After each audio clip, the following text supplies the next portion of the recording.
అదేంటో కానీ వైసీపీకి అస్సలు కాలం కలిసి రావటం లేదు.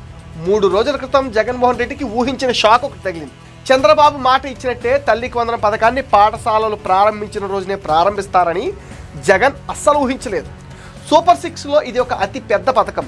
67 లక్షల మంది విద్యార్థులకు సంబంధించి 40 లక్షల మంది తల్లుల ఖాతాలో వేసే బెనిఫిట్ ఇది. అంతమంది మహిళా మనులకు ఆర్థికంగా తోడ్పాటు అందించే పథకం ఇది. జగన్ హయాంలో 42 లక్షల మంది విద్యార్థులకే ఇచ్చారు. అది కూడా కుటుంబంలో ఎంతమంది పిల్లలు చదువుతున్నా ఒక్కళ్ళకే ఇచ్చారు. ఇప్పుడు ఎంతమంది ఉంటే అంతమంది పిల్లలకి ఇవ్వటం తల్లుల ఆనందానికి అవతుల్యం.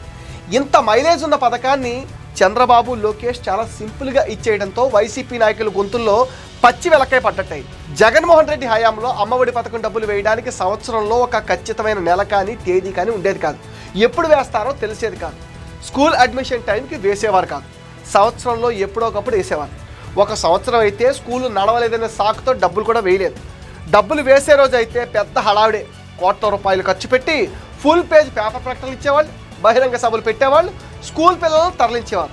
సభ జరిగే జిల్లాల్లో పాఠశాలకు సెలవులు కూడా ఇచ్చారు. ప్రైవేట్ బస్సులు బలవంతంగా తీసుకుని పిల్లల్ని తరలించేవారు. వాలంటీర్లు, డ్వాక్రా వాళ్ళు అందరూ విద్యార్థుల్ని తరలించే పనిలో ఉండేవారు.